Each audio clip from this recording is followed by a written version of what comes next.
Welcome back, Earthlings. So here we go. It's differential fluid change in my beat up old Copart Toyota Tacoma. And you just never know when any of these fluids were changed, if they were ever changed. So I guess you just got to do it. And I bought 3 of these. Walmart, cheap. So 75W90, and then it's API GL5, as you can all probably already read. But I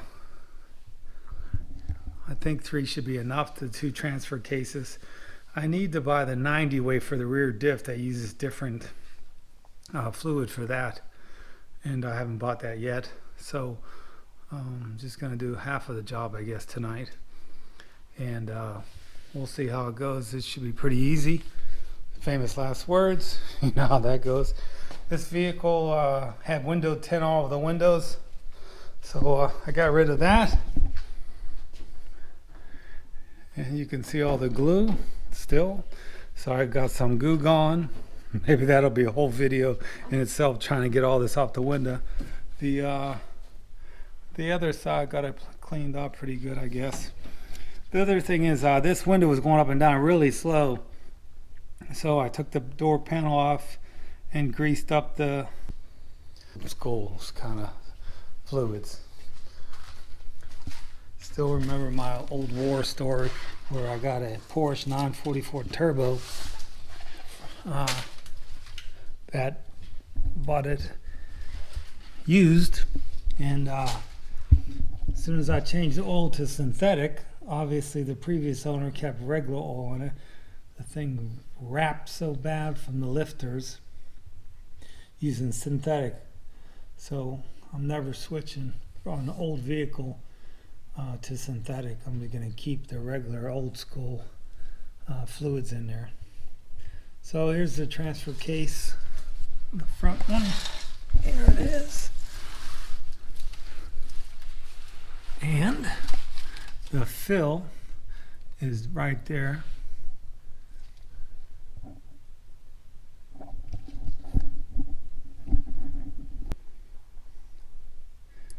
So I went and pulled off the door panel and then greased up the so I lubricated the window tracks, and it goes up and down a lot faster. It looks like somebody was in here before, because this stuff is not real sticky anymore, but it could be because it's, 16 years old too. We'll see. But the window goes up and down really quick now, so it's just a matter of putting that back on there. And so let's get back on track for my other project. Underneath here, over yonder, and so put a little bit light on the subject here. So here's the transfer case, and this is the fill, and this is a 6-cylinder engine up front there. Yes, I know the engine's up there, and I'm back here. And then this is the drain. And it would be wise to always make sure you can get this off first, because you'll be in a big problem if you drain it all out and can't refill it. So I'll get the sockets for that, pull that off. The other thing is, tomorrow I'm going to replace the fuel filter. I think tonight I'm going to spray this up because it looks really rusted and rotted, and that'll probably be a fun project. Being sarcastic, we know that won't be. And if those lines twist or anything, problems, that's pretty bad. Let's just hope that doesn't happen. So it's a 4-wheel drive model, and here's the front axle, or not, drive shaft I mean, and everything's pretty tight, surprisingly. I'm glad. I haven't checked the there's a mount right here. Actually looks like it's in good shape. I could put like a crowbar in there and pry up and down and see if it's tight or loose. But the doesn't shake in the carrier here. This little carrier thing can wear out inside there. It's really tight in there. I mean, you're going to get a little bit of play when you turn it a little bit, not much.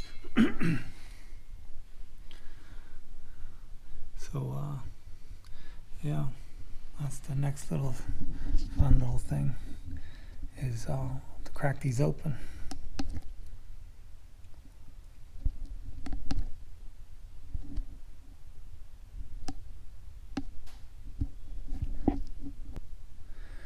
So I cracked these open, the fill one first and then the drain one, and I used this long breaker bar. I might have been able to do it without it. It's funny because I bought that breaker bar like probably 3 years ago and probably used it twice, but ever since I bought this old truck here, it seems like everything I gotta take off, I need that huge breaker bar, because everything's so old on it. And one thing I noticed about these bolts, they're not very thick, the head, so you can slip off really easy. That's kind of weird to come out that much out of there. It looks like it's overfilled to me.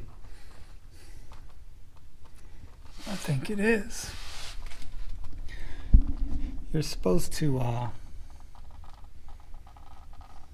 fill it up until it's just dripping out a little bit, and the rear end's a little bit high. That's very odd.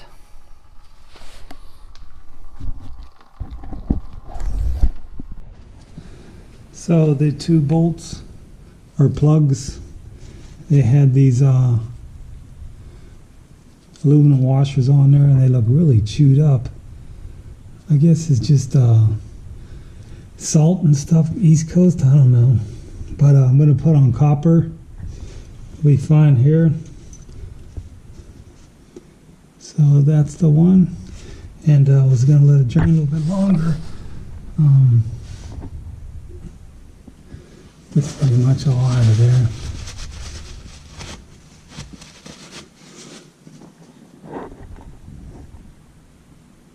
Yeah, I think that seems really peculiar how when I took off the top fill plug that a bunch of fluid came out of there.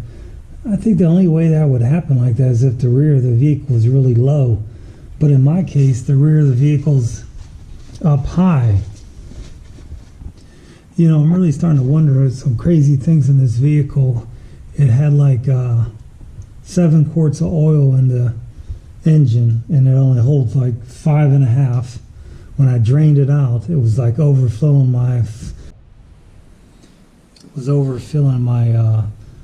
pan when I drained the oil out all over the floor. What a mess.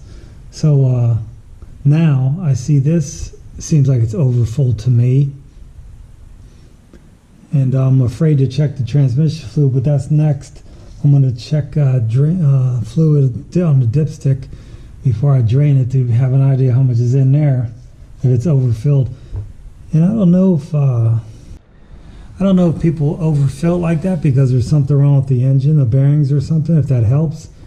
Or I don't know if there's some logic behind it. It just sounds like it's a bad thing to have way too much oil in your system.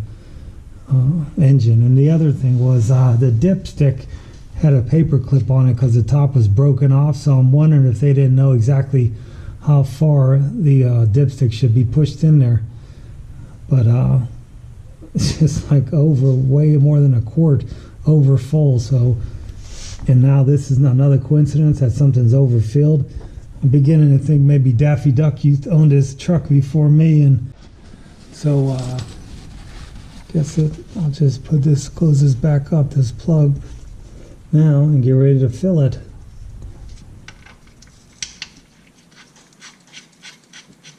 That's the weirdest drain plug. Why it's not that thick, so the socket can fall off easy or open and wrench. You have to really pay attention. But what I got is this little thing I used in my other video, change the transmission fluid in a Porsche. So I just pump it in there like this. But I think in this vehicle it's so high, I could have just got the jug and hold it up there and squeezed it in there. But I guess I'll still pump it in there. So I got it all hooked up now. So we'll see how much it takes. I'm guessing like two of these quarts here. We'll see. So I filled it up as much as I could. and then tightened up the 2 plugs. And what I'm going to do is, after I'm done doing the welding on all the frame rails on the back, in the next week I'll drop the vehicle down and then check the fluid again when it's level, because right now it's not level. But not too bad of a job, pretty easy, surprisingly. This had to be the easiest thing. I think it was worse taking a tint off the windows. So what I'm going to do now is spray this fuel filter with some WD-40 or PD plaster and let it sit for a day. It's hard to say if that was ever replaced.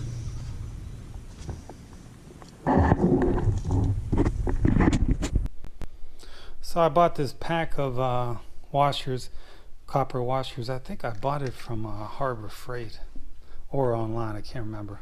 But anyway, it has all these assorted sizes. I just waste so much time driving around town with 3 or 4 different cars. You just never know the different sizes and all that. And when you think you got the right size, something's different. So far, these work for just about anything. Though on the Toyota, for the 2 drain and fill plugs for the diff or transfer case, and then also for the changing the oil, the drain plug. I don't know the pros and cons between aluminum and copper. I don't think it makes a difference personally, so I just use these. Works good. Well, looks like it's Christmas time for my Toyota Tacoma frame rebuild. Wow, heavy duty here.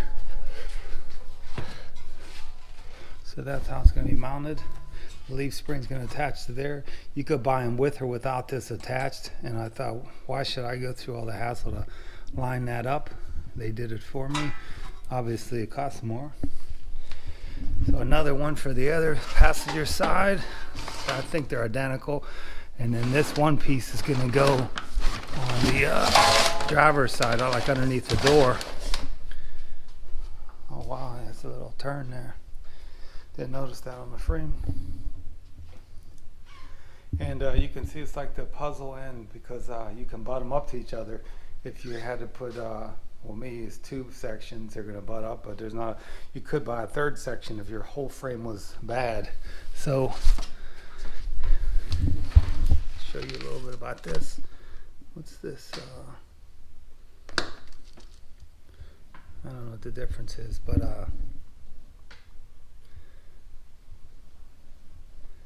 double cab, extra. Okay, extra cab. So this is me. Extra cab, regular cab, 4-wheel drive. I guess on a regular cab, the 4-wheel drive and the 2-wheel drive is a little different. Looks the same. Okay, so the pieces I purchased, this green piece here for both sides, that's my 4-wheel drive. And then this piece, driver's side only, and that's this piece here. So there's the notch. They're gonna be butted up together and then welded.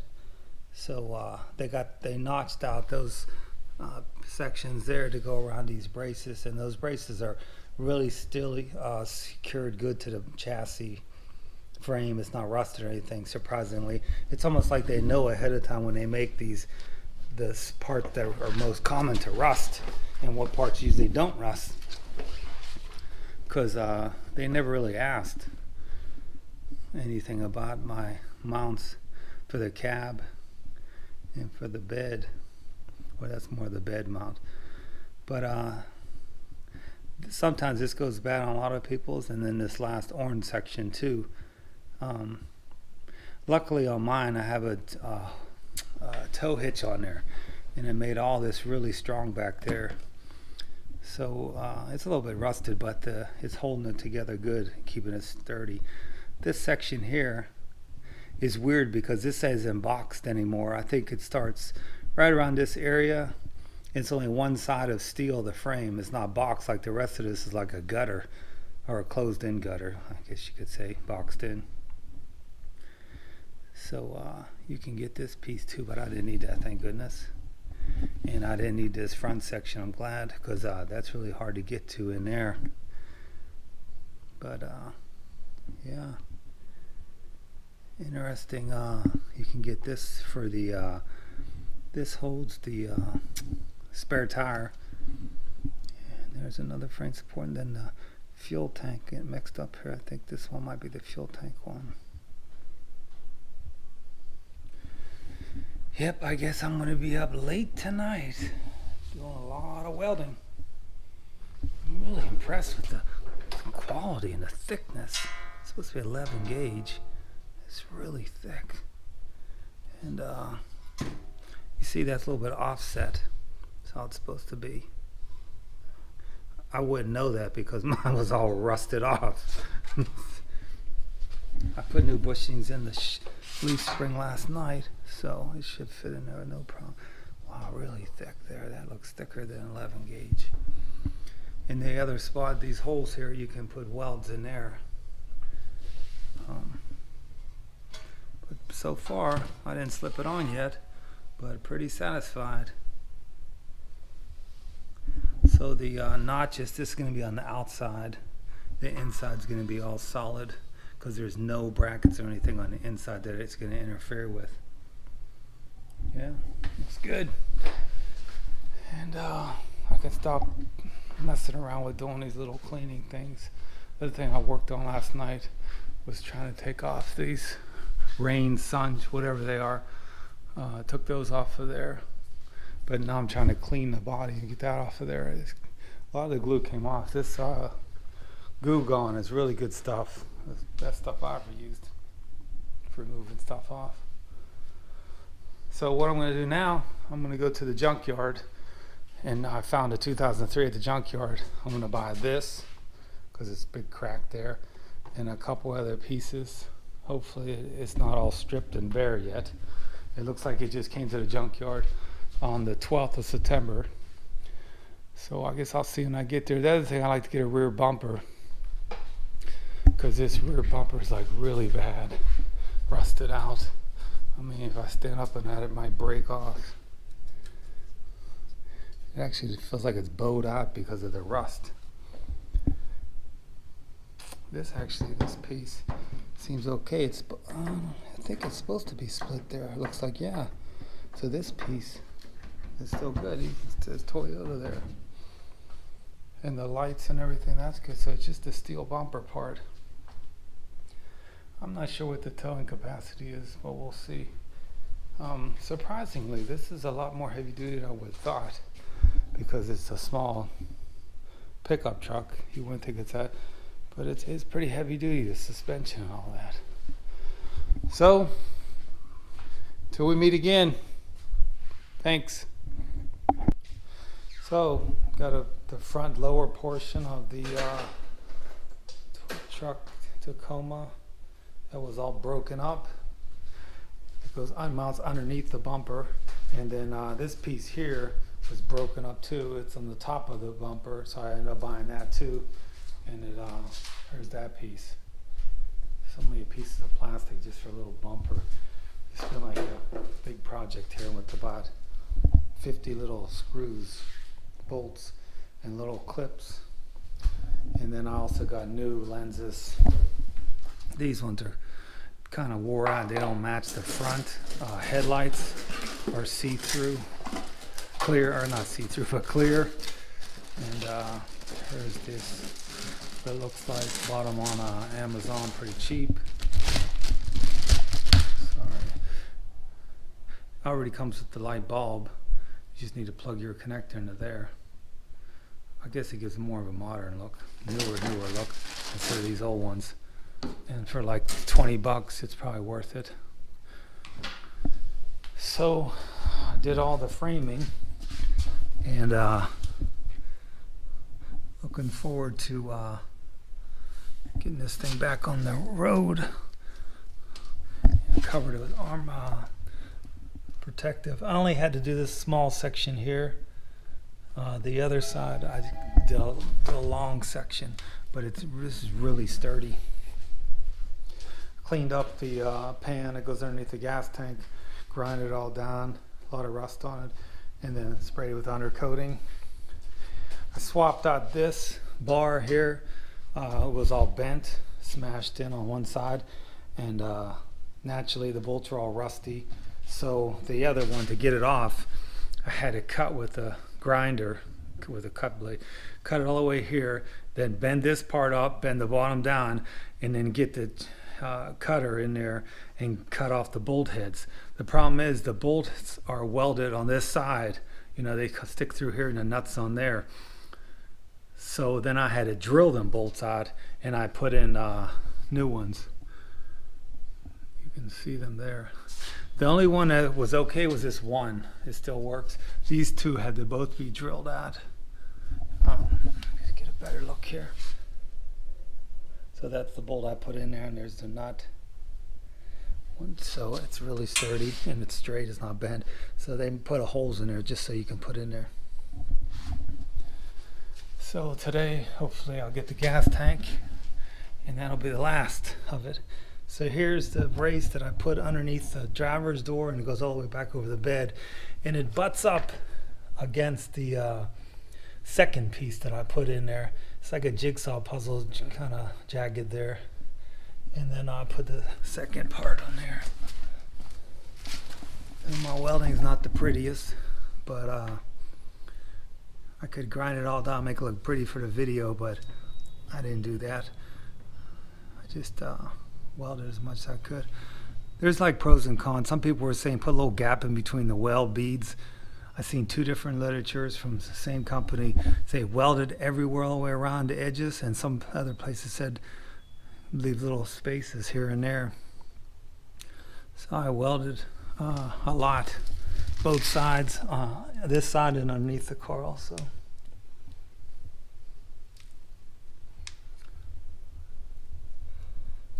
pretty good, and it ain't going nowhere. It's really solid. So the next thing is I need to put new bump stops here. I bought them. They're just going to have to wait for them. The biggest problem about all this stuff is waiting for stuff in the mail. So the bump stop one goes on each side. That's the, believe me, that's more of a hassle waiting for things to come in the mail than doing the work. I changed the diff fluid yesterday, front and rear, and also the transfer case I get a couple days ago. But it was really bad. I don't know if it was ever changed. The thing about this vehicle, I notice when people post videos, it seems like the easiest cars are all the videos on that easiest one to do the front diff fluid. So on this V6 2003, there's a drain plug here on the diff, but the fill plug is up inside here. So you have to take off this pan, and there's another one to get to the drain plug. So the first drain plug is like run under this CV joint axle where it goes into the differential, and then going in this way up inside there, you can fit your hand up inside here, the fill plug. So the fill plug's facing the front of the car, and the drain plug is on the driver's side. But every photo I've seen online, the drain and the fill is both on the same side here, and this is nothing like that. So it took me a while to figure out, but once I took these pans off, it was easier to get to them and find a fill, because you know the thing is you always want to take the fill off first to make sure you can fill it back up before you drain it. So that's all done. Another item off the list. Oh, the latch. I replaced this whole latch. This piece here was all bent, which is easily could be straightened back out. But for some reason, it would never stay latched. And I looked at it, the bottom edge of this is really wore out, so it wouldn't catch, and it wouldn't lock when you close it down. It was like $12 or $14 for this. Maybe I could have, you can't really take them apart, it's all pop riveted together. So maybe I could have fixed it, who knows, but I figured for the money, I just did that. The other thing is, I know a lot of the things back when they were milking was security. They had this center bolt right here. it had a cap over it, so you could never get into it from the front to steal the vehicle, I guess, to pop the hood if you don't have the keys to get in there, or hot wire, whatever they want to do. So I didn't put that cap back on because someday if I do need to get in there, I want to get in there. It's got insurance. If somebody really wants to steal it, surely it ain't going to be because of this little cap on there where you couldn't get to the head of the screw. So there's one bolt there, there's that one I just talked about, and there's a third one there. And then there's a bracket that runs here straight all the way down, and that bolt goes right here. And the same thing with this one. I took this one out, it snapped off. I've never seen so many rusty bolts and breaking off, but you have to have a lot of patience when you work on these cars that are all rusty. So that snapped off. I ground it on flat, I drilled it on, and I had to put a nut on the back side of there. I mean, the ideal world is to have the nut welded on there like it originally was, but what are you going to do? So that's all tight now. So I got a bunch of bolts that don't have nuts on the other side welded on. It's the old school way to hold it. But you can see the pan down below the vehicle, the dash pan or whatever they call these, kick pan, I don't know what they call them under. Those have built-in nuts, which makes it easy. These hooks here, there's a little hook here. You can hook it on there until you can get the bolts in there, so it holds the front while you line up and put the back bolts in. I just noticed that they need bent more forward. They're not even close. This one's close to the latch, and once you can hook it on this bottom thing, but this one, it doesn't do anything because it's back so far. So this was bent back. I should have pounded that forward, because every time I hooked it on there, if I moved it a little bit, the front would fall out of the hook. So that's because of those two hooks are bent back toward the back of the car. They need to be bent a little bit more forward. And I knew them hooks weren't doing anything, but at the time, I should have fixed it then, but I didn't. I guess I could take a pair of pliers and just squeeze this like this, and that would pull the hook back into there. This one could be squeezed a little bit more to get the hook to go inside that hole more. But that kind of makes it easier. It's like I'll make it a one-man job. And so we'll see. Just looking at all this in here. Be glad when I get the front bumper back on. Look like a civilized car. I guess since I got the bulbs in the sockets, I can take that off. We'll need those. And there's a little bracket here. I have to buy a little steel, like an L bracket or 90 degrees. It goes from here to the front bumper. It don't do much, but it's supposed to be on there. So I had to order them. They fell off or whatever. I don't know. Finally got the tint off the windows. It was a lot of work. And then touched up the hole in the bed after I patched it with some spray. And I was going to spray the whole bed again, but that would probably take like 3 cans of that paint or that undercoating. And I don't know if that stuff's going to wear off. We'll see. The spare, I still need to check the year and manufacture, but it looks pretty old, rusty wise.